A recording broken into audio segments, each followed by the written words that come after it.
예, 안녕하세요. 예, 성도 여러분. 한 주간 잘 지내셨습니까? 예, 오늘 저희들 이제 요한계시록 6번째 시간입니다. 이번 주 하고 또 다음 주 하면 이제 끝나게 돼요. 장장 1년 6개월 동안 창세기부터 요한계시록까지 그렇게 오게 된 게 참 의미가 참 깊다고 생각합니다. 예, 오늘도 함께 찬송 드리고 그리고 요한계시록 6번째 시간 함께 갖도록 하겠습니다. 찬송가 325장입니다. 찬송가 325장. 예수가 함께 계시니 시험이 오나 겁없네. 우리 함께 같이 찬양 드리고 기도하고 그리고 말씀 함께 생각해 보도록 하겠습니다.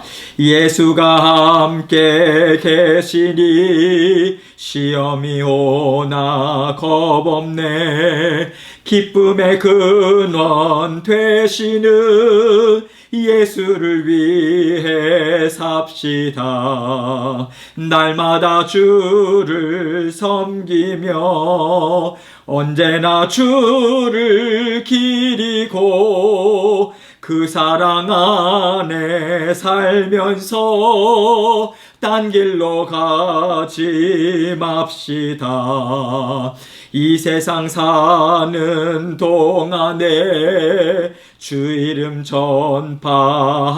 전파하면서 무한한 복락 주시는 예수를 위해 삽시다. 날마다 주를 섬기며 언제나 주를 기리고 그 사랑 안에 살면서 딴 길로 가지 맙시다.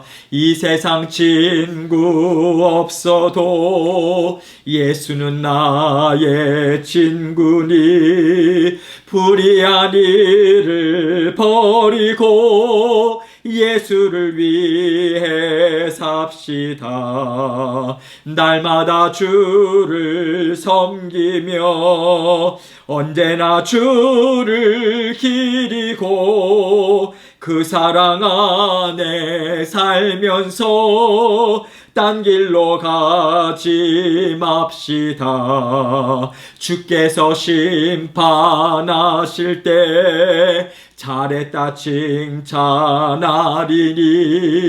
이러한 상급 받도록 예수를 위해 삽시다. 날마다 주를 섬기며 언제나 주를 기리고 그 사랑 안에 살면서 딴 길로 가지 맙시다.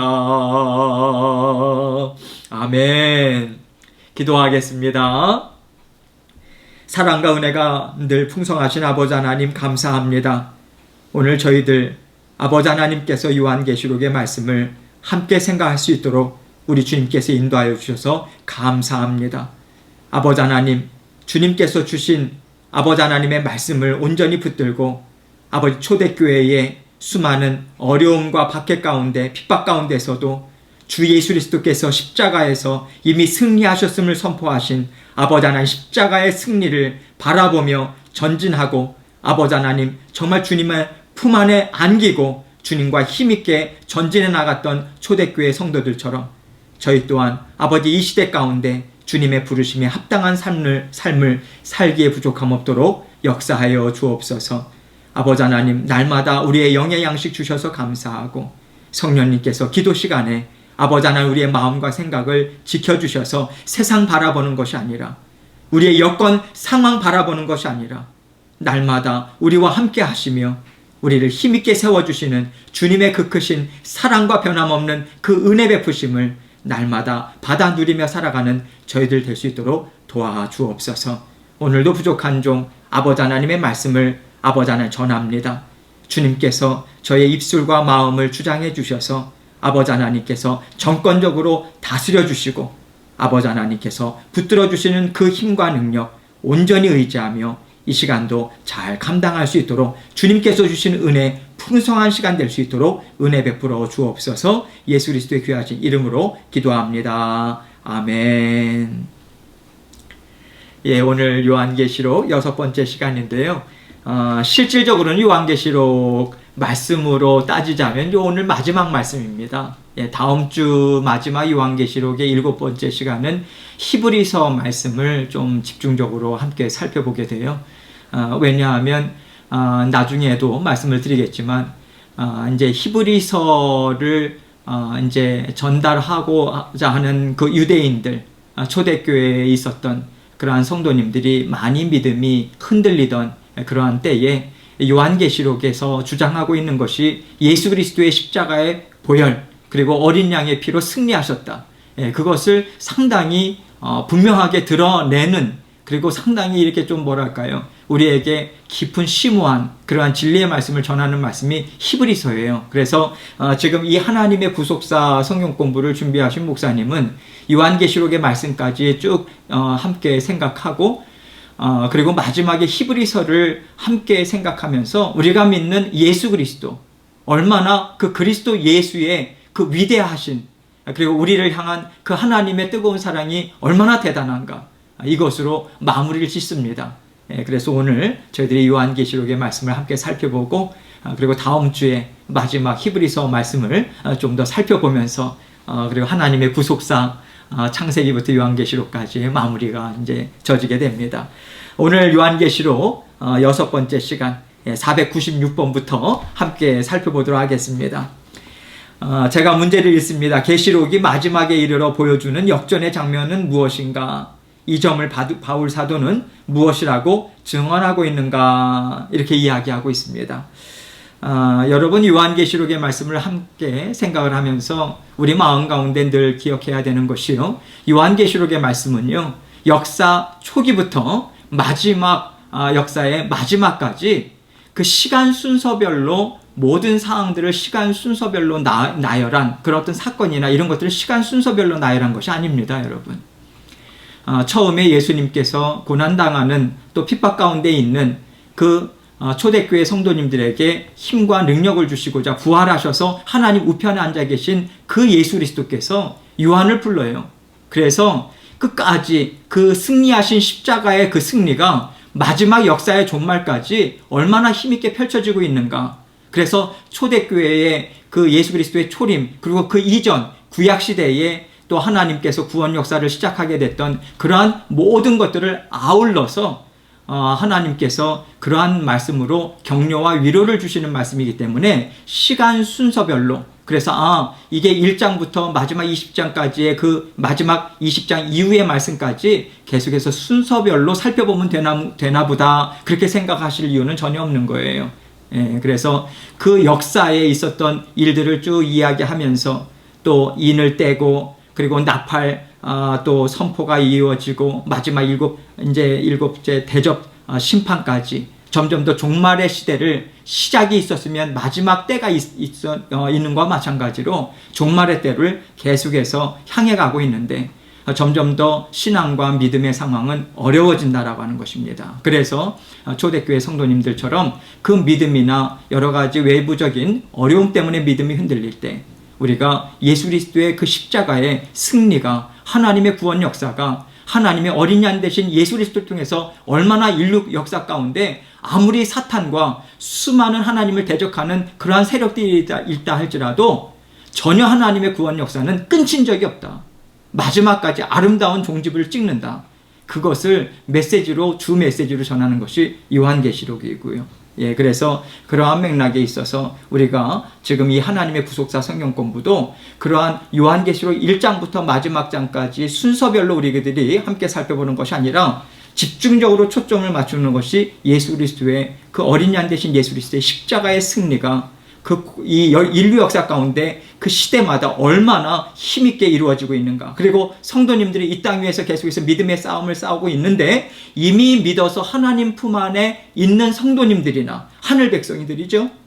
하나님 우편에 계신 예수 그리스도, 그리고 모든 믿음의 그런 어떤 선조들이 얼마나 그 영적인 싸움에서 이미 승리해서 결국은 우리 앞에 나타나게 될 것이다. 그래서 우리가 비록 이 땅에 살면서 그 영적인 세계를 우리가 이 땅 위에서 분명하게 예수님께서 말씀하시는 것들을 마음의 염두에 두고 지금 이 순간 지금 현재를 주님께서 주시는 말씀으로 힘있게 살아나라, 실천하고 승리를 주시는 그 주님의 승리를 날마다 맛보면서 전진하라.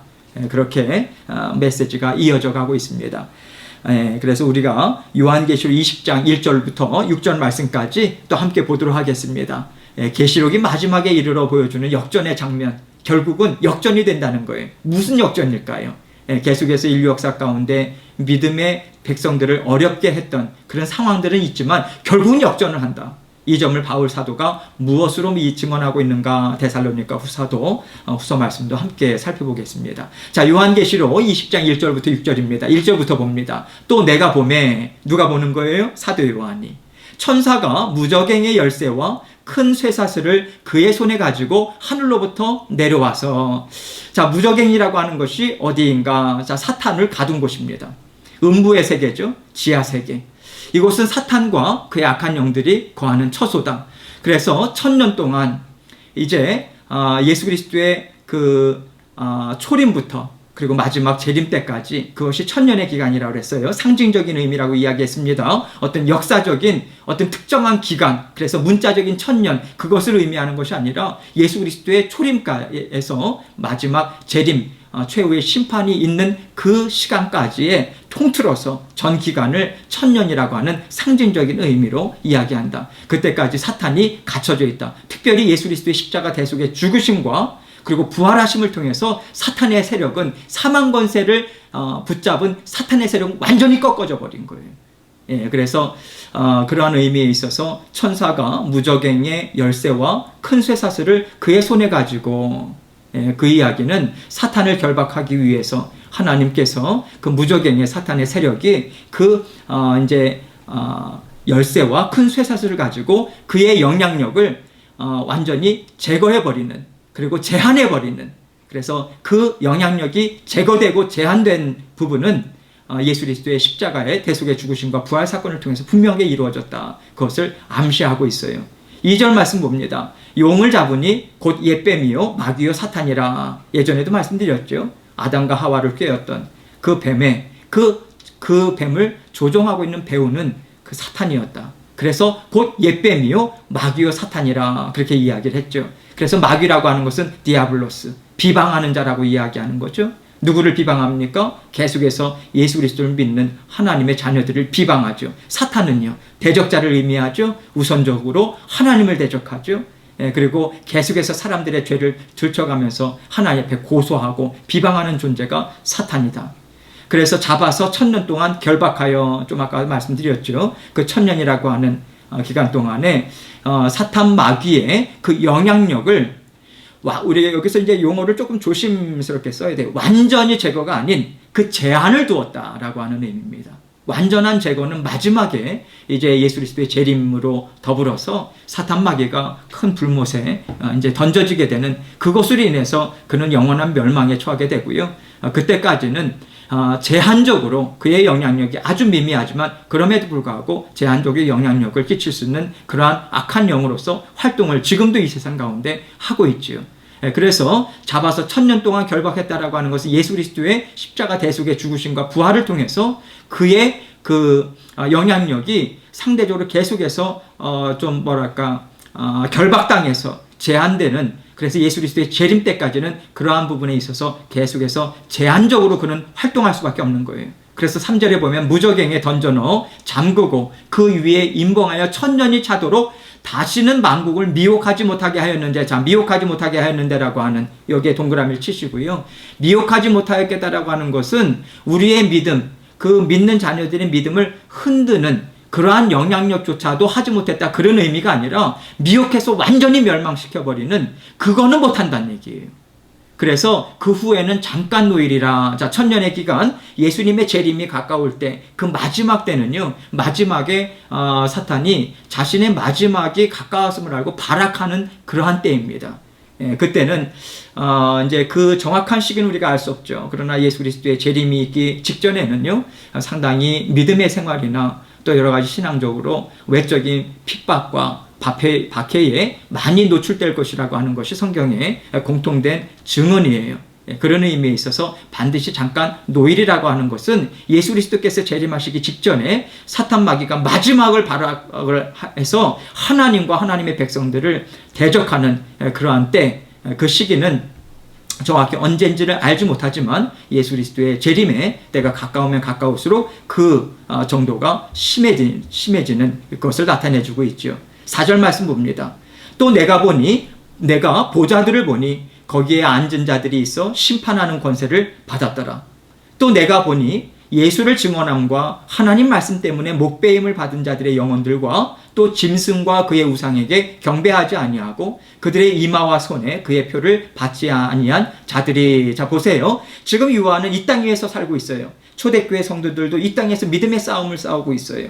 그러나 영적인 세상에 있어서 그 수많은 보좌들, 그 하늘 보좌에 앉은 자들이 심판하는 권세를 갖고 있는데, 이미 예수 그리스도를 믿고 하나님 품에 앉은 자들도 이 땅을 다스리는 그 권세를 갖고 있고요. 또 이 땅에서 사는 하나님의 자녀들도요, 그 권세를 받은 거예요. 누구로부터요? 이미 십자가에서 승리하신 예수 그리스도로부터 받았습니다. 무엇을 받았을까요? 예수 그리스도의 이름이요. 사탄 마귀가 벌벌 떨 수밖에 없는 그 이름이요. 그 하나님의 말씀이요. 복음이요.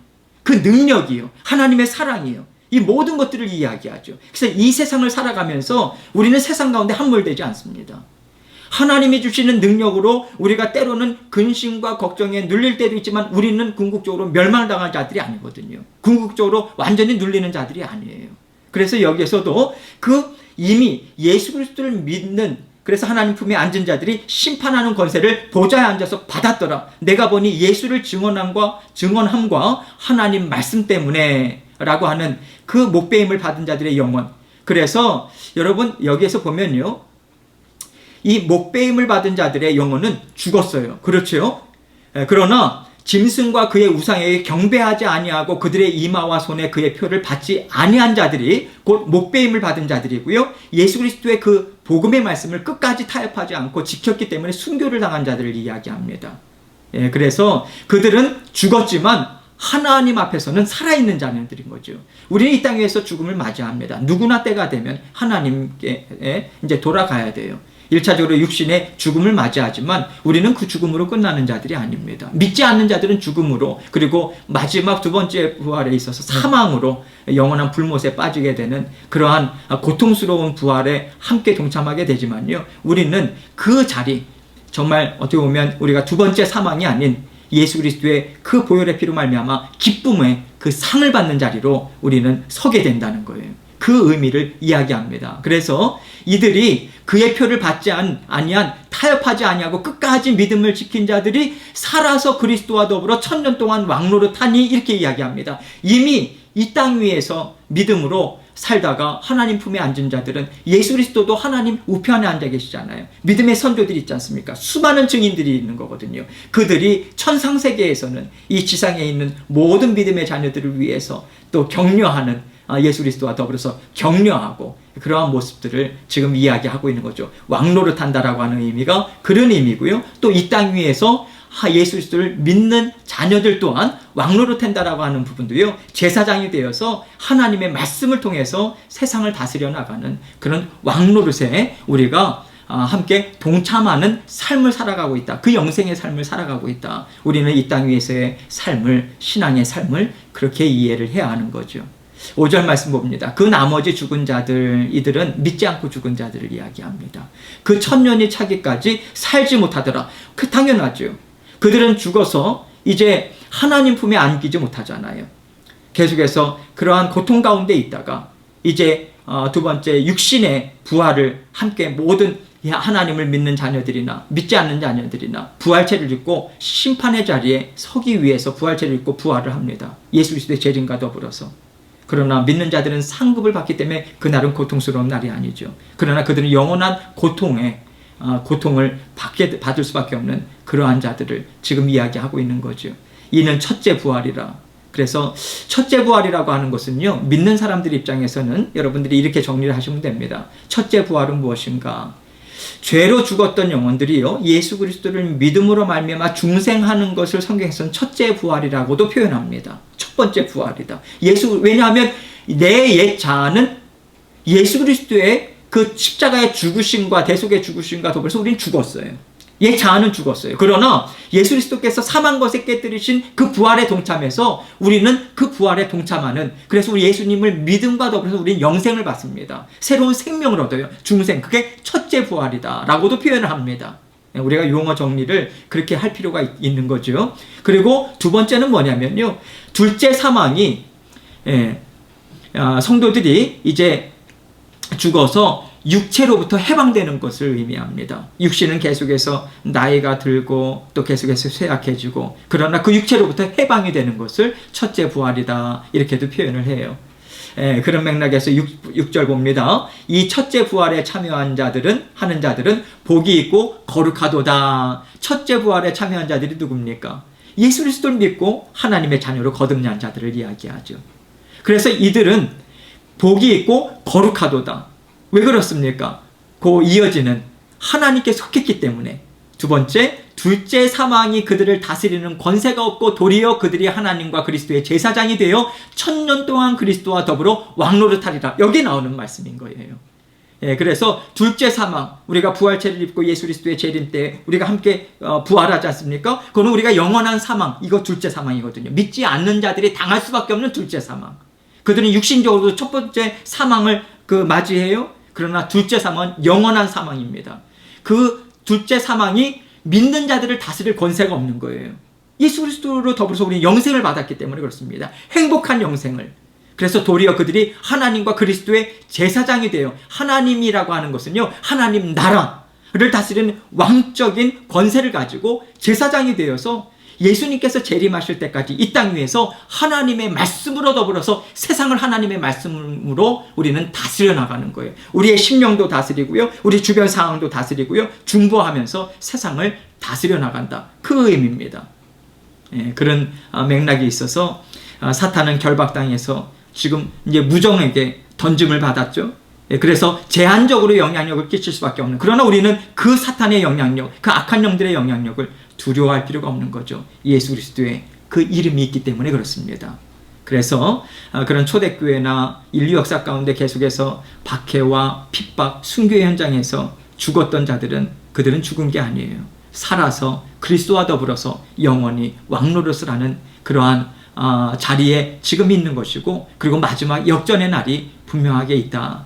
그래서 사도 바울이 데살로니가후서 1장 4절로 9절에서 이렇게 이야기합니다. 그러므로 너희가 견디고 있는 모든 박해와 환난 중에서, 여기 데살로니가 이제 전서도 그렇고 후서도 그렇고요. 데살로니가 교회에 보낸 서신서는 사도 바울이 이제 예수님의 재림이 곧 있다 해가지고요, 생업도 다 내팽개치고 아이들도 더 이상 교육을 시키지 않고, 예전에 다미성 교회가 1992년에 10월 달에 예수님께서 재림하신다 그 시간까지 발표하면서, 그때 한국 사회가 온통 이제 난리가 났었잖아요. 그래서 초대교회 때도 그런 무의도식하고 생업도 이제 다 접고 그러한 모습도 보면서, 야, 이런 일이 있을 수 있나 했는데, 다미성교회 때문에, 그런 이단 때문에 실질적으로 그 날짜가 가까우면 가까울수록 한국 사회에서도 그 열병을 알았지 않습니까? 그만큼 우리의 믿음이나 우리의 죄성이라고 하는 게 그만큼 강한 거예요. 그래서 그런 의미에 있어서 데살로니가 교회에서도 동일한 예수님의 재림이 가까웠기 때문에 그런 무의도식하고 사회에 여러 가지 좋지 않은 영향을 끼치는 그런 믿는 자녀들이 있었어요. 그래서 특별히 데살로니가 교회는 예수님의 재림과 더불어서 여러 가지 메시지를 편지글로 그들에게 데살로니가 교회 지역에 있는 교회에 보낸 편지글에 그런 내용들이 있는 것입니다. 그리고 동일하게 박해와, 물론 데살로니가 교회만 박해와 핍박 가운데 있었던 게 아니죠. 초대교회 어느 곳을 가든지 간에 로마 황제를 섬기고자 하는 그 우상 숭배에 이제 함께 동참하지 않는 믿는 자들은 계속해서 핍박을 당했죠. 여기 데살로니가 교회에 신실하게 믿고자 하는 자들도 동일했던 거예요. 그래서 4절 말씀 봅니다. 그러므로 너희가 견디고 있는 모든 박해와 환난 중에서, 지금 계속해서 박해와 환난을 지금 당하고 있는 거예요. 그래서 바울과 그의 일행이 그곳을 함께 섬기고 했었지만, 데살로니가 교인들은 계속해서 바울 일행이 떠난 뒤에도 계속해서 핍박과 박해 가운데 있었다. 그러나 그 가운데 어떻게 하고 있다? 견디고 있다. 인내와 하나님 주신 힘으로, 능력으로 견디고 있는 그러한 상황을 이야기하죠. 어떠한 것으로 견디고 있는가? 바로 이어서 나오죠. 너희 인내와 믿음으로 말미암아. 자, 인내 동그라미 치시고 믿음 동그라미 치시고요. 여러분, 여기서 인내라고 하는 단어는요, 견딜 수 없는 정도의 무게에서도 끝까지 버티고 참아내는 그러한 태도를 이야기합니다. 인내요. 내가 너끈히 지을 수 있는 그 정도가 아니에요. 내가 감당할 수 있을까? 그러한 정도의 중압감을 계속해서 감내하면서 끝까지 계속해서 나아가는 것인데요. 무엇을 통해서요? 믿음을 통해서. 여러분, 어려움이나 그런 환난이나 그런 어려움들을 계속해서 이겨나갈 수 있는 것, 믿음입니다. 하나님께서 우리에게 구원받을 때에 그 믿음을 주셨잖아요. 그거는 구원받는 믿음이고요.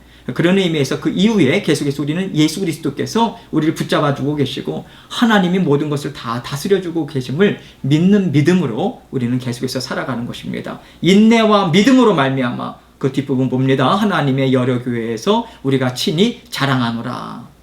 어려운 가운데, 그 박해 가운데서도 그들은 믿음을 끝까지 지켰어요.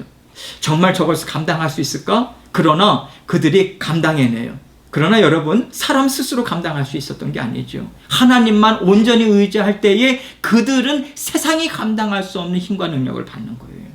그 믿음이라고 하는 통로를 통해서 그래서 계속해서 믿음을 발휘하는 것입니다. 믿습니다, 주님. 도와주십시오. 그 애씀인 거죠. 믿고자 애쓰는 것. 그러할 때 하나님께서 더욱더 믿음을 굳건히 다져주는 그 은혜를 베풀어 주시는 거죠. 그래서 고난받고 있는 많은 교회들에게 지금 데살로니가 교회는 그 믿음과 인내로 인해서 많은 교회 가운데 귀감이 되고 있는 거예요. 그래서 사도 바울은 데살로니가 교회의 많은 교회들을 정말 우리가 친히 자랑한다. 그 정도까지 이야기를 하고 있는 거죠. 5절 말씀 봅니다. 이는 하나님의 공의로운 심판의 표요, 이렇게 이야기하죠. 여러분, 성도들이 그 당시에 초대교회 성도들도 마찬가지고 믿음으로 인해서 당하는 환난이잖아요. 예수님의 이름만 거부하면 그런 환난과 핍박은 당할 필요가 없는 거예요. 그러나 예수 그리스도를 믿는 믿음을 저버리지 않는 거예요. 끝까지 소유하는 것입니다. 그래서 예수 그리스도를 믿는 그 믿음으로 말미암아서 계속해서 나아가고자 할 때 세상 사람들은 번영하잖아요. 자신을 핍박하고 박해하고 정말 하나님을 믿지 않는, 세상이 좋다 하면서 사는 사람들은 더 떵떵거리며 사는 것 같아요.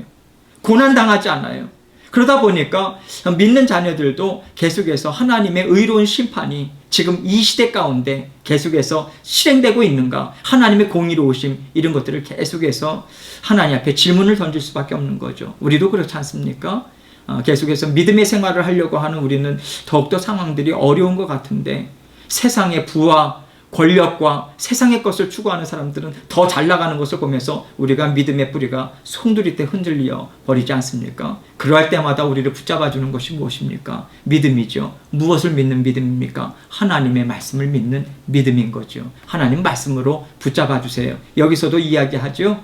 반드시 하나님께서 여러 교회에서 그 핍박을 당하는 데살로니가 교회, 핍박을 당한다라고 하는, 그러나 그들이 그것을 능히 이겨나간다라고 하는 그러한 맥락에 있어서 그들은 계속해서 고난을 당하지만 바울은 반드시 미래에 각 개인에게 하나님을 대적하고 하나님의 자녀들이 핍박한 그들에게는 반드시 공의로운 심판이 나타날 것이다. 그래서 그 성도들의 인내와 믿음, 그것은 장차 있을 하나님의 의로우신 심판이 있을 것이다라고 하는 것에 분명한 표식이 되는 거예요. 그래서 앞으로 그 하나님께서 그들을 마지막 극심한 핍박 속에서도 지켜주신다. 왜? 인내와 믿음은 스스로 얻을 수 있는 게 아니거든요. 하나님이 주시는 선물이고요. 그것은 끝까지 하나님께서 마지막 공의로운 심판의 날까지 하나님께서 지켜주신 마지막 때는 하나님께서 공의로운 심판을 반드시 하나님께서는 내리신다. 그래서 너희로 하여금 하나님 나라에 합당한 자로 여김을 받게 하려 함이니, 이렇게 이야기하죠. 그래서 환난과 핍박을 참아내는 것 자체가 하나님 나라에 합당한 자가 되었다, 그런 의미는 아닙니다. 하나님의 나라에 합당한 자가 된다라고 하는 것은요, 자신의 행위나 공의로 이루어질 수 있는 게 아닙니다. 다 하나님의 은혜로 되고 있죠. 그래서 하나님의 은혜는요, 그들로 하여금 믿음을 소유하게 하죠. 모든 환난과 핍박 가운데 끝까지 믿음을 가질 수 있도록 인내를 공급하죠. 그래서 사도 바울은 그 나라를 위하여 너희가 또한 고난을 받느니라. 그 나라는 무엇이겠습니까? 하나님의 나라죠. 하나님의 통치, 그리고 하나님께서 완전하게 우리에게 영원토록 함께 기뻐할 수 있는 그 나라를 위해서, 그 나라를 받기까지, 그 나라가 있으니 믿는 믿음으로 너희가 또한 고난을 받느니라. 하나님의 이름으로 인해서 하나님의 사랑을 저버리지 않기 위해서 그 고난을 감내하는 그 영혼이 하나님께서 얼마나 기특하고 얼마나 소중하겠습니까? 그래서 6절에 보면 너희로 환난을 받게 하는 자들에게는 환난으로 갚으시고, 여기에 무슨 말이 생략된 것 같아요? 반드시요. 그래서 결국은 환난을 받게 하는 자들의 배후의 조종, 배후의 세력은 무엇이겠습니까? 사탄이지요. 그래서 하나님께서는 반드시 갚으신다. 갚으신다에 해당하는 단어는 합당한 것을 돌려준다라고 하는 그런 뜻입니다. 악인에 대한 하나님의 보응이죠. 그래서 7절에 보면 환난을 받는 너희에게는 우리와 함께 안식으로 갚으시는 것이 하나님의 공의시니, 자, 안식 동그라미 치시죠.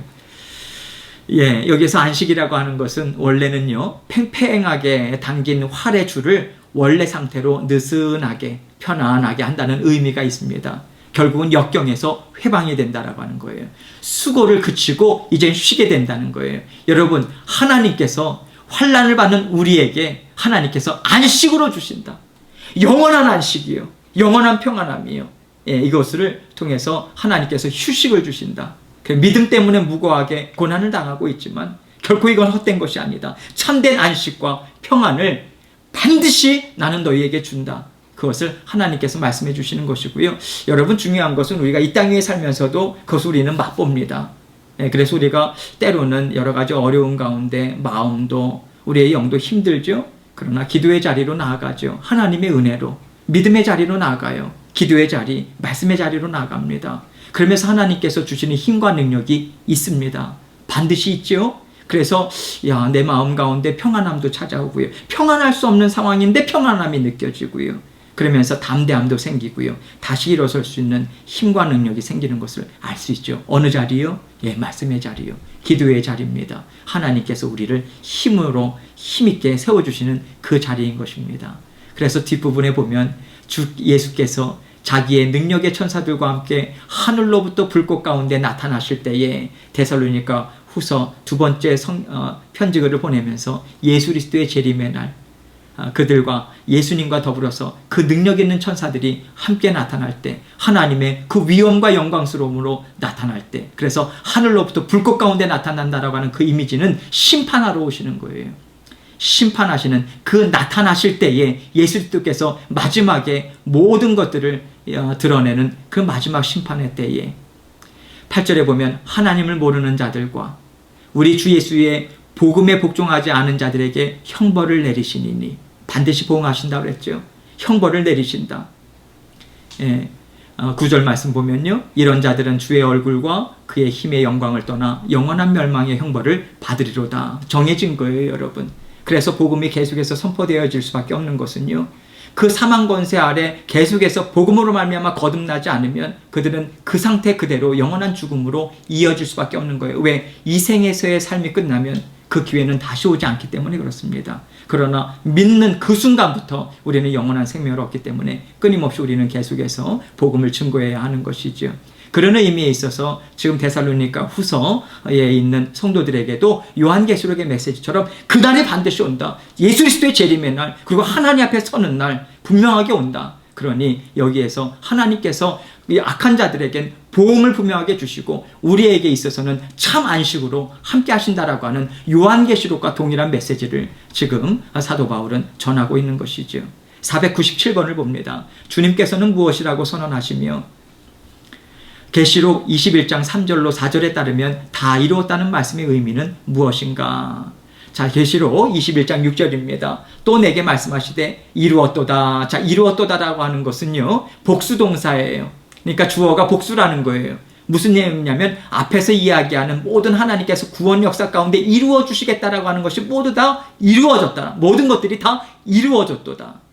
이제 요한에게 말씀하신 것들이 이제 본격적으로 계속해서 이루어져 나가는, 그래서 나는 알파와 오메가요, 처음과 마지막이라. 알파와 처음이라고 하는 것은 무엇을 의미합니까? 하나님께서 창조주로서 모든 만물의 근원이 되심을 나타내고요. 오메가와 마지막은 무엇을 의미합니까?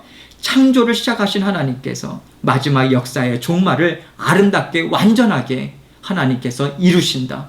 원래 보시기에 참으로 아름답다라고 하는 원래 창조의 그 하나님께서 그 원래의 모습으로 회복시키신다. 예수 그리스도의 재림과 더불어서 그 이야기하는 거죠. 내가 생명수 샘물을 목마른 자에게 값없이 주리니. 자, 목마른 자 동그라미 치시죠. 목마른 자는요, 성경적으로 보면요, 계속해서 영적인 갈급함을 갖고 있는 자들을 이야기합니다. 하나님의 은혜 없으면 못 삽니다. 그렇게 계속해서 하나님의 은혜를 사모하는 자들을 이야기합니다. 생명새 샘물은, 생명수 샘물은 무엇을 의미하겠습니까? 영원한 생명이죠.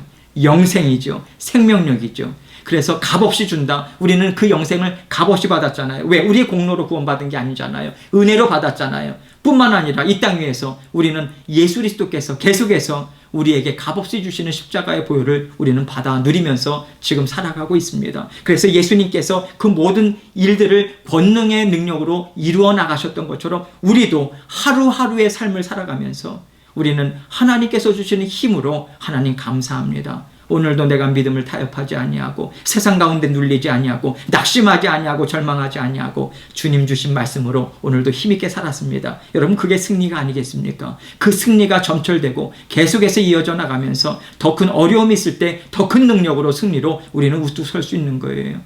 여러분, 자그마한 아령이나 이런 것들부터 들지 못한 사람들은 나중에 100kg, 200kg 되는 그 역기를 절대로 못 듭니다, 여러분. 믿음이라고 하는 것은 우리가 계속해서 그 여러 가지 여건들 속에서 하나님의 말씀을 믿는 믿음으로, 예수 그리스도의 사랑을 믿는 믿음으로 계속해서 우리는 훈련하는 거예요. 믿고 우리가 순종하고 또 믿음대로 하나님께서 도와주심을 또 받아서 우리는 믿음의 머슬, 믿음의 근육이 점점 더 강인해지는 것입니다. 그래서 내가 생명수 샘물을 목마른 자에게 값없이 주리니, 그러한 의미에 있어서 지금 우리에게 계속해서 그 영생의 그 기쁨과 그리고 하나님께서 주시는 그 능력을 공급해주고 계시다. 그런데 중요한 것이 무엇입니까? 여러분, 목마르십니까? 다른 말로 정말 하나님 없으면 저는 못 살아요. 주님이 있으면 저는 만족해요. 그러한 목마름으로 나아가고 있습니까? 우리 스스로 한번 질문을 던져봤으면 좋겠어요. 여러분, 목마른 자들에게 하나님께서는 더 큰 은혜로 함께 하십니다. 우리의 마음이 계속해서 주님 앞에 목마릅니다. 주님, 도와주십시오. 주님의 은혜밖에 없습니다. 그 고백으로 나갈 때 하나님은 얼마나 기뻐하시는지 몰라요. 요한계시록 21장 3절로 4절 봅니다. 내가 들으니 보좌에서 큰 음성이 나서, 여기서 보좌라고 하는 것은 하나님의 임재를 상징하죠. 큰 음성이 나서 이르되, 보라, 하나님의 장막이 사람들과 함께 있음에 하나님이 그들과 함께 계시리니. 장막이라고 하는 것이 무엇입니까? 성막, 증거막. 구약시대에 있어서는 그 하나님의 언약궤, 하나님께서 함께 이스라엘 백성들과 임재하고 계시다라고 하는 것을 가시적으로 보여준 것이 하나님의 장막, 성막, 그거 아니겠습니까? 임재를 상징하는 거죠. 그래서 여러분, 요한복음 1장 14절에서 예수님께서 이 땅 위에 성육신 하시는 그런 내용들을 뭐라고 이야기했습니까? 요한복음 1장 14절에 말씀이 육신이 되어 우리 가운데 거하심에, 이게 우리 가운데 장막을 치심에, 다른 말로 함께 사심에, 이런 뜻인 거거든요. 우리가 그의 영광을 보니 아버지의 독생자의 영광이요 은혜와 진리가 충만하더라. 그래서 여기에 보라, 하나님의 장막이 사람들과 함께 있음에 하나님이 그들과 함께 계시리니, 영원히 함께 한다는 거예요. 그래서 예수 그리스도의 재림과 더불어서 그 영생의 기쁨의 삶이 하나님의 임재 가운데 기쁨을 누리며 사는 삶이 우리에게 있다라고 하는 것을 지금 보여주고 있는 거죠. 그들은 하나님의 백성이 되고 하나님은 친히 그들과 함께 계셔서, 이것이 여러분 하나님께서 우리를 구원하신 궁극적인 목적인 거예요. 우리는 하나님의 백성이 되고 하나님은 친히 그들과 함께 하는 것. 그래서 죄로 인해서 아담과 하와가 결국 에덴 땅에서 쫓겨났지만 하나님은 그 이후로부터 계속해서 구원 역사를 이루어 나가시는 그 일을 이루셨고요. 예수 그리스도를 통해서 우리가 하나님의 백성이 되고요. 하나님은 우리 가운데 계시잖아요. 성령을 선물로 주심을 말미암아 그것이 어디서 이루어졌습니까? 예수 그리스도의 십자가 대속의 죽으심에서 이루어 주셨잖아요. 이미 우리 안에 우리는 성령의 전으로서 하나님과 더불어서 살아가고 있지 않습니까? 그러나 궁극적인 우리가 완전한 구원함을 그 예수 그리스도의 재림과 더불어서 받을 때는 4절 말씀처럼 모든 눈물을 그 눈에서 닦아주시니 다시는 사망이 없고 애통하는 것이나 곡하는 것이나 아픈 것이 다시 있지 아니하리니 처음 것들이 다 지나갔음이러라. 눈물 동그라미 치시고요. 눈에서 눈물 동그라미 치시고 사망, 애통, 아픔 다 무엇입니까? 죄로 인해서 파생된 그런 악한 것들이 아닙니까? 악한 영향력들이 아닙니까? 그러나 이제 죄와 사망으로 부패되고 변질되었던 옛 질서의 산물인 이 모든 것들이 완전하게 없어지는 거예요. 새롭게 하나님의 나라에서 우리는 기쁨과 즐거움으로 함께 살아가게 된다라고 하는 것을 이야기하고 있는 것이죠. 요한계시록 20장 10절에 또 그들을 미혹하는 마귀가 불과 유황 못해 던져지니 하나님을 믿는 자녀들은 더 이상 눈물이 없고 슬픔도 없고요. 그러한 기쁨과 온전한 그 기쁨과 즐거움만 있는 하나님의 영원한 생명이 우리가 받아 누릴 것이 있지만 지금 요한계시록 20장 10절에서는 무엇을 증거하고 있는가? 그들을 미혹하는 마귀가 불과 유황 못해 던져진다 이 이야기입니다. 거기는 그 짐승과 거짓 선지자도 있어 세세토록 밤낮 괴로움을 받으리라. 무엇입니까? 사탄의 하수인들이죠. 거짓 선지자들, 온갖 이단 사설들, 그리고 짐승이라고 하는 것은 그 세상의 그 사탄 마귀의 그 주는 세상의 권력이나 권세들을 탐닉하면서 함께 사탄과 하나님을 대적했던 자들, 밤낮 괴로움을 받으리라. 이것이 성경의 증언인 것입니다. 그래서 하나님의 자녀들과 하나님을 믿지 않는 자녀들, 하나님께서 분명하게 구분을 하시고 하나님을 믿는 자녀들을 날마다 굳건하게 세워주시는 그 일을 지금도 이루어주고 있다. 이것을 말씀하고 있는 것이죠. 잠깐 쉬고 계속해서 말씀을 보도록 하겠습니다. 잠깐 쉬겠습니다.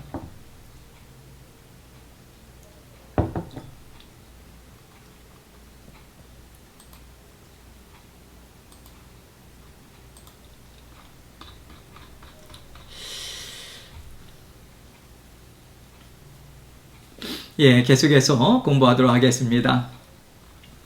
이제 498번을 봅니다. 하나님은 무엇이라고 선언하는가? 이사야서 48장 7절로 12절입니다.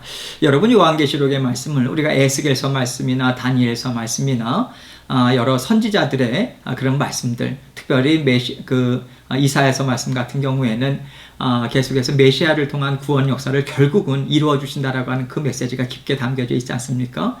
그래서 우리가 요한계시록의 말씀을 계속해서 잘 이해하기 위해서는 그러한 선지서들에 대한 이해도 우리가 좀 계속해서 가지고 있어야만 거기서 사용하는 용어나 이미지나 이러한 것들을 계속해서 우리가 함께 생각하면서 요한계시록의 말씀을 더욱더 풍성하게 우리는 받아 누릴 수 있는 거예요. 그런 의미에 있어서 이사야서 48장 11절로 12절 말씀 봅니다. 나는 나를 위하여 이를 이룰 것이라. 자, 이를 이룰 것이라. 이를 동그라미 치시죠. 이를이라고 하는 것은요, 하나님의 구원 역사입니다. 궁극적으로는 그래요. 하나님께서는 하나님의 구원 역사를 반드시 이루어내신다. 그 뜻을 이야기하고 있습니다. 뒷부분에 어찌 내 이름을 욕되게 하리요? 내 영광을 다른 자에게 주지 아니하리라. 여러분이 이스라엘이 이사야서도 마찬가지고 또 예레미야서도 마찬가지고 계속해서 하나님은 선지자들을 통해서 하나님께 대적하고 하나님의 은혜를 배은망덕하게도 계속해서 저버리는 이스라엘 백성들을 끊임없이 다시 돌아오게 하기 위한 메시지를 계속해서 주었습니다. 그러나 그들은 하나님의 말씀을 저버려요. 여러분, 하나님의 말씀을 저버린다는 얘기는 무엇인가? 하나님을 저버린다는 거죠. 하나님의 말씀에 귀를 기울이지 않는다라고 하는 것은 하나님 자체에 우리가 무시하고 있다라고 하는 것이나 마찬가지입니다. 우리가 쉽게 이해하기 위해서는요, 부모님이 너 왜 나를 무시해? 라고 이야기할 때는요, 부모님이 이야기한 말을 자녀들이 순종하지 않을 때 너 왜 나를 무시해? 그렇게 이야기하잖아요. 똑같습니다. 하나님의 말씀을 사모하고 주님의 말씀을 정말 좋습니다라고 한다는 것은 그만큼 하나님을 사모한다는 거예요. 좋아한다는 것이죠. 그런 맥락에 있어서 지금 이스라엘 백성들은 계속해서 하나님의 그런 말씀을 주심에도 불구하고 그들은 세상의 즐거움에 너무 도취되어 있었어요. 너무 그들의 마음이 빼앗겨 있었어요. 그래서 하나님의 말씀을 계속해서 거부합니다. 결국 바벨론 포로로 붙잡혀가죠. 그러나 만약에 그러한 상태에서 계속해서 붙잡혀간 상태에서 끝난다면 하나님께서 결국은 그 세상으로 하여금 하나님의 이름이 욕되는 거죠. 하나님은 그렇게 연약한 하나님이다라고 하는 그런 모욕을 받으시는 거죠. 하나님은 절대로 그렇게 모욕받으시는 분이 아니시죠. 하나님의 영광을 절대로 빼앗기지 않습니다. 그래서 결국은 12절 말씀 보세요. 야곱아, 내가 부른 이스라엘아, 내게 들으라. 나는 그니 나는 처음이요 나는 마지막이라. 온 우주에 흥망성쇠를 주고 있는 예수 하나님께서 반드시 그 구원 역사를 이룬다. 그 야고바라고 하는 것은요, 야곱이라고 하는 이름 자체는 그렇게 썩 좋은 의미가 아니지 않습니까? 속이는 자. 예, 그래서 그런 야곱이었던, 속이고 정말 어떻게 보면 하나님 앞에서 가치 없는 그러한 자를 하나님께서는 이스라엘이라고 하는 이름을 주셨잖아요. 하나님과 겨루어서 이길 수 있는, 이겼다라고 하는 게 뭐 완전히 이겼다라고 하는 것보다는 하나님의 사랑하는 자녀들로 하나님께서 삼으셨다, 그 내용이지요. 이스라엘아, 내게 들으라. 나는 그니 나는 처음이요 또 나는 마지막이라. 마지막까지, 처음부터 끝까지 너희를 위한 구원 역사를 나는 반드시 이룰 거야. 나는 다른 이에게 절대로 영광을 빼앗기지 않아. 그거죠. 그 영광을 빼앗기지 않는 하나님의 이름을 걸고 날마다 우리의 삶을 지금도 보살펴주고 계시는 거예요. 하나님의 명예를 걸고 말입니다. 그래서 우리는 안심할 수 있는 거예요. 그래서 확신할 수 있는 거예요. 그래서 예수 그리스도께서도 십자가를 앞에 두시고 내가 이를 위하여 이 때에 왔습니다. 그 고백으로 우리를 구원하시기 위해서, 그리고 하나님의 영광을 위해서 기꺼이 그 자리로 나아가셨던 건 아니겠습니까? 그래서 요한계시록 1장 5절로 6절 말씀 보세요. 또 충성된 증인으로 죽은 자들 가운데서 먼저 나시고, 누가요? 예수 그리스도께서. 예수 그리스도는 1차적으로 충성된 증인이었습니다. 하나님의 말씀으로 순종하고 그것을 살아냈던 증인, 하나님의 살아계심을 이 땅에 보여주었던 증인, 하나님은 살아계시다, 사랑이 이만큼 많으시다, 하나님은 능력이 있으시다, 이것을 보여주셨던 증인. 그래서 죽은 자들 가운데 먼저 나시고, 자, 먼저 나시고 동그라미 치시죠. 이 먼저 나시고라고 하는 것은요, 예수 그리스도께서 그 모든 부활하심으로 첫 열매가 되었다. 모든 그 피조물의 근원, 부활하심으로 첫 열매가 되었어요. 모든 죽은 자들에 대해서 주권을 소유하고 계시다. 그래, 먼저 나시고, 그래서 먼저 부활하셔서요, 그 이후에 믿는 자들은 예수 그리스도의 부활에 동참케 하시잖아요. 그래서 이어지는 말씀에 땅의 임금들의 머리가 되신 예수 그리스도로 말미암아, 예수 그리스도는 온 세상을 다스리는 왕이십니다. 그래서 은혜와 평강이 너희에게 있기를 원하노라. 자, 은혜 동그라미 치시죠. 여러분, 은혜라고 하는 것은요, 그리스도 안에서 사람들에게 거저주시는 하나님의 사랑을 의미합니다. 거저주시는 거예요. 그러나 누구 안에서요? 그리스도 예수 안에서요. 그냥 주어지지 않고요, 예수 그리스도의 그 이름을 믿는 믿음 안에서 우리에게 주어집니다. 연결되는 거예요. 하나님과 예수 그리스도께서 우리의 중재자가 되시는데, 그 중재자를 우리가 믿지 않으면요, 하나님의 온갖 복은 우리에게 올 수가 없는 거지요. 예수 그리스도를 믿는 자녀들만이 하나님으로부터 예수 그리스도를 통해서 우리 가운데 은혜와 모든 온갖 하늘의 좋은 선물들을 하나님께서 우리에게 주신다. 그 내용을 이야기하죠. 평강이 너희에게 있기를 원하노라. 이 평강도요, 여러분, 사람의 노력에 의해서 얻어지는 것이 아니라 예수 그리스도 안에서 하나님의 은혜로 붙잡아주고 영적으로 풍요하고 마음의 안정감도 주시고 모든 그 영의 안식을 하나님께서 주신다. 그래서 하나님의 축복이요, 하나님의 복이, 은혜와 평강이라고 하는 것은요, 종적으로 또 횡적인 모든 하나님의 은혜를 받아야만 우리는 이 땅 위에서의 많은 사람들과 더불어서 그 은혜로운 평강을 누리는 삶을 살 수 있는 거거든요. 우리가 주변 사람들과 살아가는, 가족들과 살아가는 것도요, 계속해서 우리가 기도와 말씀의 자리에서 힘을 얻어야 우리가 마음이 부드러워지고, 또 하나님의 그 말씀으로 다스림을 받아서 우리는 많은 사람들과 화평하게 살아갈 수 있는 것이지, 우리가 하나님과의 관계가 깨져서는요, 그런 횡적인 관계도 온전하게 아름답게 이루어낼 수가 없습니다. 우리는 그렇게 스스로의 힘을 얻을 수 있는 존재가 아니거든요. 그래서 은혜와 평강이 너희에게 있기를 원하노라. 우리를 사랑하사 그의 피로 우리 죄에서 우리를 해방하시고, 우리를 사랑하신다는 거 맞죠? 왜 그렇습니까? 죄인된 우리를 위해서 십자가 대속의 죽으심을 죽으셨잖아요. 우리를 대신해서요. 죄인임에도 불구하고, 예수님을 미워하는, 하나님을 대적하는 자들임에도 불구하고, 그래서 그의 피로 우리를 해방시키셨죠. 해방하시고라고 하는 것은요, 과거형이에요. 이미 단번에 십자가에서 이루어주셨다. 그러나 우리를 사랑하사, 이 사랑하사 동그라미 치시죠. 이 사랑하사라고 하는 것은요, 시제가 현재 분사형이에요. 현재 분사형은 무엇을 의미하는가? 계속해서 지금도 우리에게 부어지고 있다는 얘기입니다. 그래서 6절 말씀 봅니다. 그의 아버지 하나님을 위하여 우리를 나라와 제사장으로 삼으신 그에게 영광과 능력이 세세토록 있기를 원하노라. 그 아버지 하나님을 위하여라고 하는 것이 예수 그리스도의 구원 사역은 하나님의 명예가 달렸다고 그랬죠. 하나님의 이름이 달렸다고 했습니다. 하나님께서 아담과 하와가 그 사탄의 꾀임에 빠져가지고 왕적인 권세를 다 놓쳐버리고 하나님의 형상도 잃어버리고 그러한 비참한 사망 권세 아래 살아가던 이제 스스로의 힘으로는 구원을 얻을 수 없어요.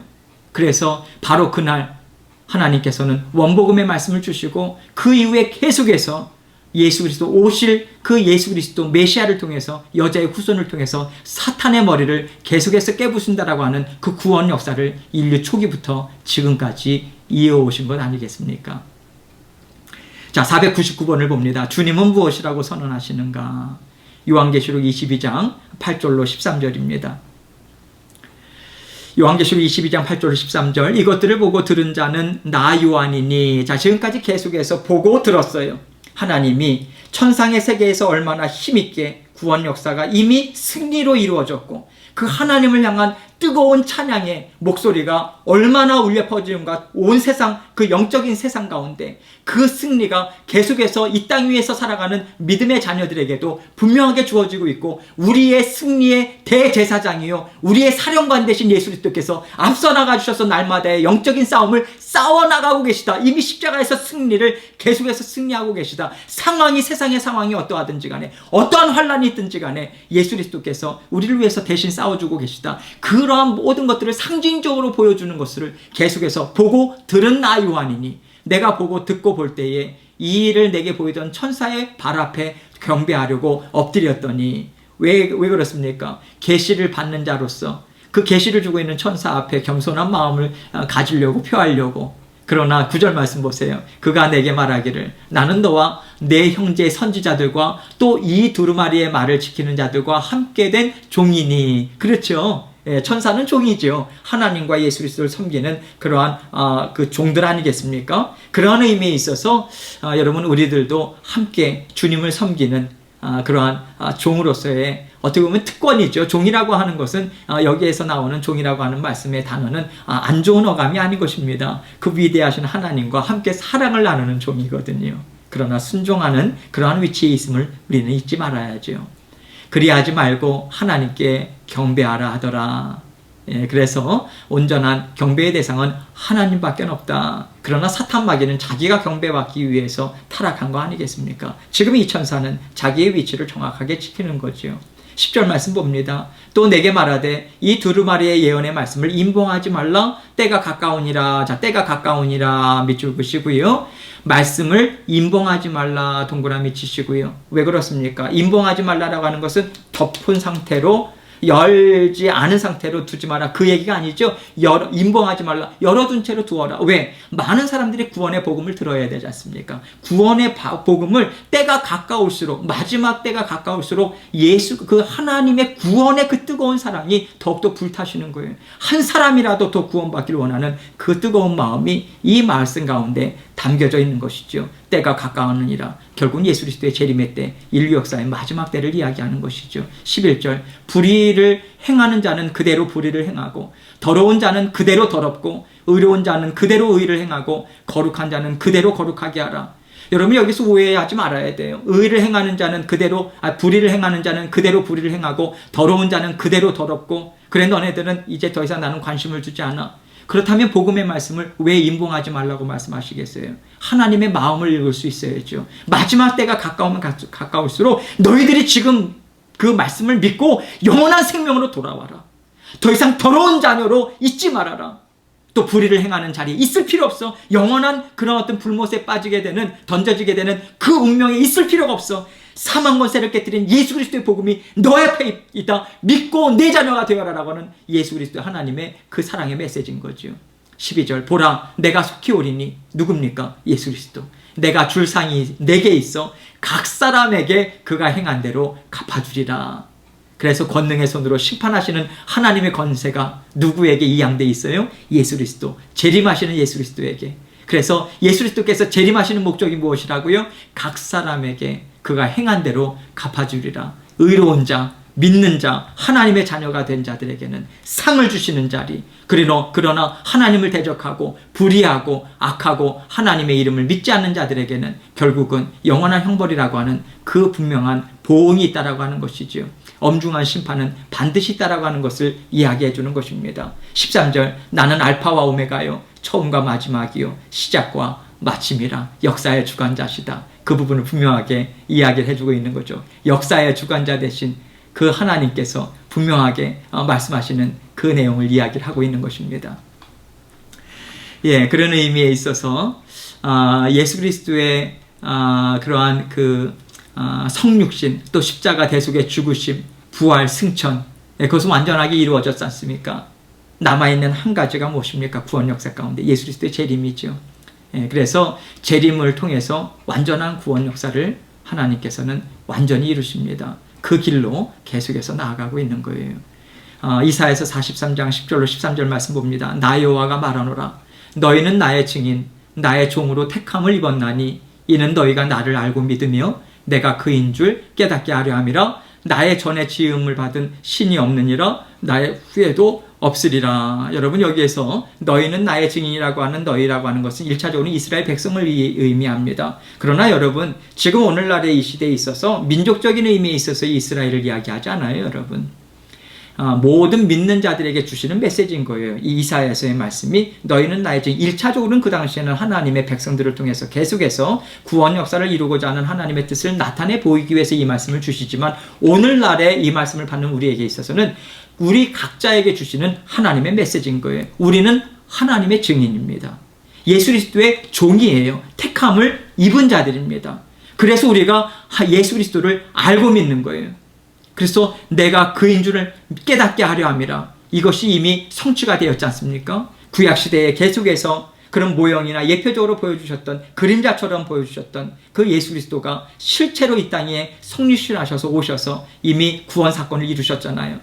그런 의미에 있어서 지금 여기서는 계속해서 나의 전에 지음을 받은 신이 없었느니라, 나의 후에도 없으리라, 그렇게 이야기하면서 11절, 나는 곧 여호와라, 나 외에 구원자가 없느니라. 여호와라고 하는 이 이름은 우리와 늘 친밀하게 함께 하시는 하나님의 이름의 그 어감이 충만하게 담겨져 있는 그런 하나님의 이름이라고 말씀드리지 않았습니까? 나 외에 구원자가 없느니라.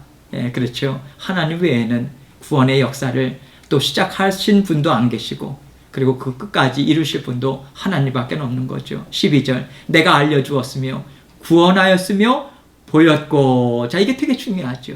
알려주었으며 구원하였으며 보였고. 이스라엘 백성들 가운데 계속해서 나타내 주신 그 말씀 아닙니까? 그들에게 보여주셨어요. 깨닫게 해주셨어요. 자연현상이 아니라 하나님께서 일으키시는 이적임을 분명하게 나타내 보여주셨고요. 그래서 너희 중에 다른 신이 없나니 그러므로 너희는 나의 증인이요 나는 하나님이라 여호와의 말씀이니라. 그렇게 이야기합니다. 그러면서 13절에 과연 태초로부터 나는 그니 내 손에서 건질 자가 없도다. 내가 행하니 누가 막으리요. 그래서 여러분, 이 영광스러움을 사도 바울이 로마서 8장에서도 세상 권세나 죽음이나 사망이나 어떠한 자들도 예수 그리스도의 사랑에서 끊을 자 없다, 그렇게 이야기했지 않습니까? 하나님의 구원 역사로 이미 우리를 구원하셨어요. 날마다 우리를 그 강한 손으로 붙들고 계십니다. 우리는 하나님께서 한번 자녀 삼아 주신 이상 우리를 절대 포기하지 않으세요. 그래서 하나님의 뜨거운 사랑으로 우리를 붙잡아 주시고요. 때로는 곁길로 간다 할 때는 하나님께서 우리를 정말 친자녀이기 때문에 징계도 하시고 정신이 번쩍 들도록 하나님께서 손길을 또 펼쳐주셔서 우리로 하여금 정신 차리고 주님 앞에 나아가게 되는 그 사랑도 우리는 받지 않습니까? 그런 의미에 있어서 하나님의 구원 역사는 아무도 막지 못합니다. 지금 이사야를 통해서도 분명하게 이야기하는 거죠. 이사야서 46장 9절로 13절 말씀 봅니다. 너희는 옛적 일을 기억하라. 나는 하나님이라. 그렇죠?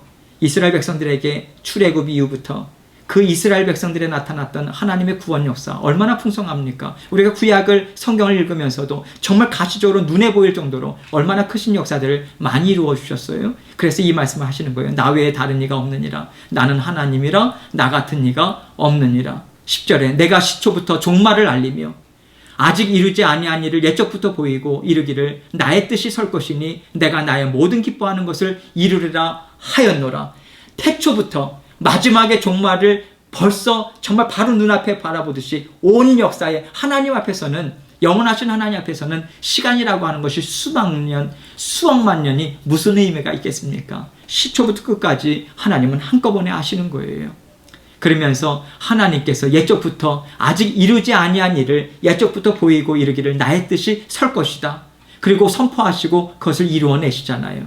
그러면서 하나님께서 궁극적으로 이스라엘 백성들이 지금 하나님의 말씀을 대적하며 곁길로 가서 또 바벨론의 포로로 붙잡혀가고 이러한 일이 있다 할지라도 하나님은 그들을 그대로 내버려 두지 아니하시고 그런 정화시키는, 회복시키는 회개의 자리를 통해서 깨끗게 하신 다음에 반드시 하나님께서는 그들을 다시 회복시키신다라고 하는, 그래서 그 메시지를 지금 주고 있는 것이고요. 먼 훗날에 있을 일을 이사야를 통해서 마치 바로 내일 일어날 일들처럼 지금 예언의 말씀을 증거하고 있는 거예요. 그런 맥락에서 11절 말씀 보세요. 내가 동쪽에서 사나운 날짐승을 부르며 먼 나라에서 나의 뜻을 이룰 사람을 부를 것이라. 내가 말하였은즉 반드시 이룰 것이요 계획하였은즉 반드시 시행하리라. 동쪽이라고 하는 것은 지금에 있어서 페르시아, 이란, 이라크 쪽을 이야기하죠. 왜냐하면 그 당시에 여기에서 지금 동쪽에서 사나운 날짐승을 부르며 먼 나라에서 나의 뜻을 이룰 사람을 부를 것이다. 여기서는요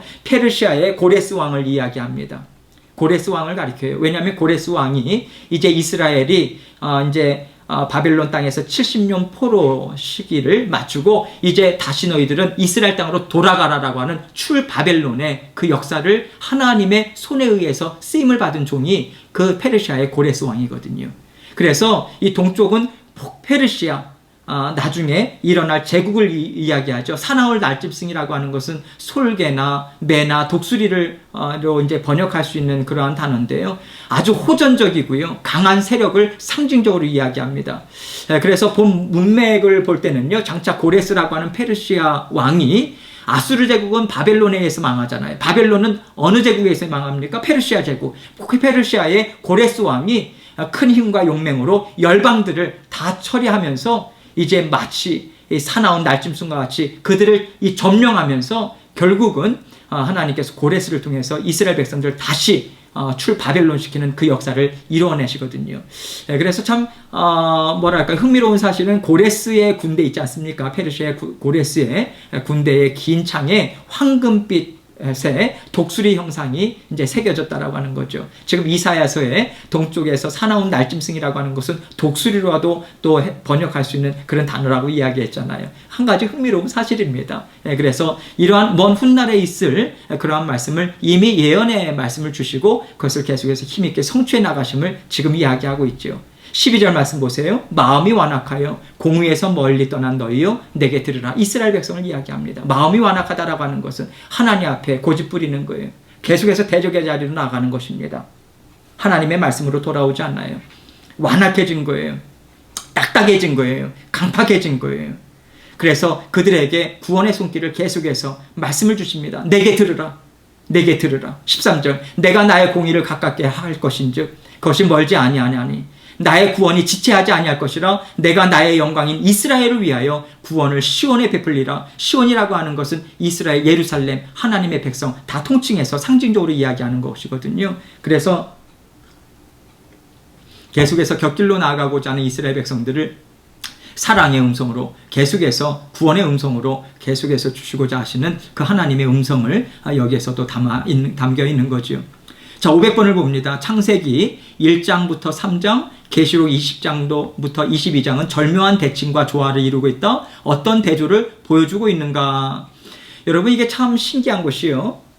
하나님의 말씀의 시작인 창세기, 그러나 구원의 마지막 여정을 이야기하는 요한계시록 20장부터 22장은요. 대칭적인 구조예요. 그래서 여러분 이것이 온전한 죄로 인해서 타락하고 원래부터 창조되었던, 그러나 그 세계가 죄로 인해서 망가졌던 것을 하나님께서는 어떻게 다시 회복의 역사로 일으키시는가, 그것을 분명하게 대칭구조로 하면서 이렇게 증거하고 있죠. 여러분들 거기에 나와 있는 대로 태초에 하나님이 천지를 창조하시니라, 그 창세기 1장 1절의 말씀이죠. 그러나 요한계시록 20장 21장 1절에 보면 내가 새하늘과 새 땅을 보니 자 새하늘과 새 땅으로 하나님의 그 새로운 창조를 나타내 보여주고 있죠. 1장 5절에 창세기 1장 5절에는 어둠을 밤이라 칭하니라. 그런데 21장 요한계시록 21장 25절에는 거기는 밤이 없습니다. 창세기 2장 17절에는 내가 먹는 날에는 정령 죽으리라 말씀하시지만 계시록 21장 4절에는 다시 사망이 없고, 또 창세기 3장에는 사탄이 3장 1절에는 사탄이 인간을 속이는 자로 나타나고요. 20장 10절에는요. 사탄이 영원히 사라지죠. 또 3장 13절의 창세기에는요. 뱀의 세초에 승리하는 그 모습이 나타나죠. 그러나 요한계시록 20장 10절과 22장 3절에는 어린 양의 최후의 승리가 나타납니다. 또 3장 16절에는 창세기에 내가 내게 고통을 크게 더하리니, 요한계시록 21장 4절에는 다시 사망이 없고 애통하는 것이나 다시 있지 아니하리니, 이 말씀이 다 나왔죠. 또 창세기 3장 17절에 땅은 너로 인하여 저주를 받고, 그러나 요한계시록 22장 3절에는 다시 저주가 없고, 또 창세기 3장 24절에는 아담 안에서 생명나무로 나가는 길을 잃는 모습이 나타나죠. 그러나 요한계시록 22장 14절에는 그리스도 안에서 생명나무로 나가는 길이 회복됨을 나타내 보여주고 있습니다. 창세기 3장 24절에는 그들은 하나님의 임재로부터 추방당해요. 에덴 동산에서 추방당합니다. 그러나 요한계시록 22장 4절에는 그의 얼굴을 볼 터이요. 그의 얼굴은 무엇입니까? 하나님의 임재, 하나님의 바라봄, 친교의 교제, 풍성한 나눔, 이것을 상징적으로 이야기하고 하죠. 그래서 여기 창세기 3장 1절에 그런데 뱀은 여호와 하나님이 지으신 들짐승 중에 가장 강교하니라. 뱀이 여자에게 물어 이르되 하나님이 참으로 너희에게 동산 모든 나무의 열매를 먹지 말라 하시더냐. 하나님의 말씀을 뒤틀어 버리죠. 그래서 여기에서 하나님의 말씀과 다르기 때문에, 왜? 동산 나무에 있는 모든 과실과는 너희들은 먹어라. 그러나 단 한 가지, 그 선악을 알게 하는 나무의 열매만은 먹지 말아라. 그 수만 가지 중에서 하나를 하나님께서 금하신 것인데요. 여기서는 마치 하나님이 아주 째째한 하나님으로 사탄은 그렇게 말씀을 뒤틀고 그렇게 하와에게 이야기했을 때 아담과 하와는 누구의 말을 따릅니까? 사탄의 말을 따르게 되죠. 그로 인해서 죄가 들어오고, 결국은 그 죄가, 이 죄를 이 세상에 들여온 그 장본인 그러한 사탄 마귀가 어떻게 되는가? 요한계시록 20장 1절로 2절 그리고 10절, 아까도 잠깐 살펴봤지만 또 한번 살펴봅니다. 또 내가 보매 천사가 무저갱의 열쇠와 큰 쇠사슬을 그의 손에 가지고 하늘로부터 내려와서 잡아서 1000년 동안 결박하여, 사탄 마귀는 계속해서 구약시대 인류 태초부터 얼마나 수많은 인류를 현혹하고 미혹하고 그래서 멸망의 자리로 이끌어갔습니까? 그러나 하나님의 구원 역사는 하나님의 사람들을 계속해서 하나님께서는 세워나가세요. 그들을 통해서 하나님의 구원 역사를 펼쳐나가셨어요. 오늘날도 마찬가지입니다. 하나님을 믿고 의지하는 자녀들보다 세상 자녀들이 훨씬 더 많지요. 그러나 하나님께서는 분명하게 오늘날도 구원 역사를 하나님의 자녀들을 통해서 계속해서 힘있게 펼쳐나가고 있죠. 그러나 하나님께서는 이미 예수 그리스도의 십자가 대속의 죽으심의 그 부활의 그 현장에서 이미 사탄 마귀의 머리를 깨부순 거나 마찬가지예요. 그래서 1000년 동안 재림 때까지 결박하여 계속해서 그의 영향력을 제한을 두는 거죠. 용을 잡으니 곧 예뱀이여 마귀여 사탄이라, 그 말씀을 주고 있지 않습니까? 그러나 10절에 또 그들을 미혹하는 마귀가 불과 유황 못에 던져지니 거기는 그 짐승과 거짓 선지자도 있어 세세토록 밤낮 괴로움을 받으리라. 여러분이 이 말씀을 주시는 이유가 우리를 괴롭히는 그런 사탄 마귀의 그런 계속해서 그런 어떤 영향력이 있다 할지라도 우리로 하여금 이미 승리를 주신 예수 그리스도의 그 승리만을 붙잡고 나아가라고 하는 그 메시지, 결국은 망할 존재임을, 이미 망했음을 우리에게 알려주고 있는 것입니다.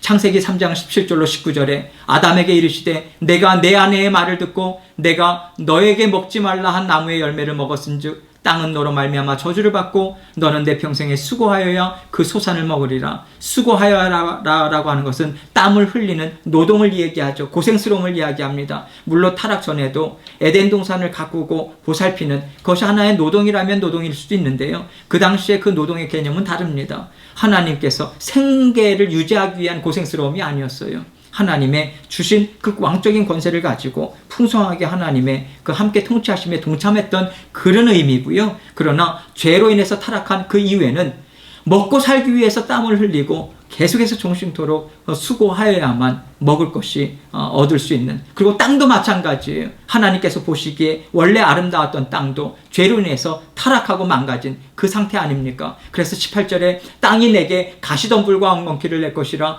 내가 먹을 것은 다 밭의 채소인즉 내가 흙으로 돌아갈 때까지 얼굴에 땀을 흘려야 먹을 것을 먹으리니 내가 그곳에서 취함을 입었음이라 너는 흙이니 흙으로 돌아갈 것이니라 하시니라. 결국 흙이니 흙으로 돌아갈 것이니라고 하는 것은 죽음을 우회적으로 표현한 것이죠. 결국 죽을 수밖에 없는 존재로 이 땅에서 살아갈 수밖에 없다. 그러나 여러분, 죄가 들어와서 완전히 망하고 변질되었던 그 타락한 그러한 하나님은 사람들에게 구원 역사를 일으키시고요. 그러나 그 마지막 예수 그리스도에 오시는 때는 새하늘과 새 땅, 온 우주 만물 원래 창조하셨던 참 보시기에 아름답다라고 하는, 좋았다라고 하는 그 새 창조의 역사가 다시 하나님께서는 우리를 위해서 이렇게 세워주시는 거죠. 믿는 자녀들을 위해서. 그래서 요한계시록 21장 1절로 5절 말씀 보면요, 또 내가 새하늘과 새 땅을 보니, 여기에서 이사야서 65장 17절과 66장 22절의 말씀을 계속해서 함께 인용하고 있는 거예요. 새롭다라고 하는 것은 시간적인 것이 아니라 질적인 차원에서 전혀 다른 거예요.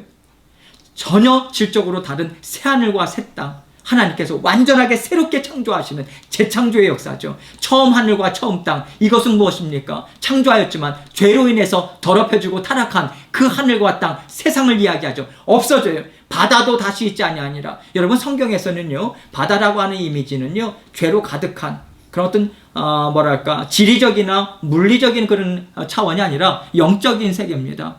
영적인 차원입니다. 그래서 바다는 악과 연관이 돼 있어요. 그래서 사탄이 바다로부터 나오고요, 죽은 자들이 있고, 그런 식으로. 그래서 바다가 다시 있지 않다라고 하는 것은요, 새하늘과 새 땅으로 인해서 옛 질서, 죄로 인해서 망가진 것은 완전히 다 없어지는 거예요.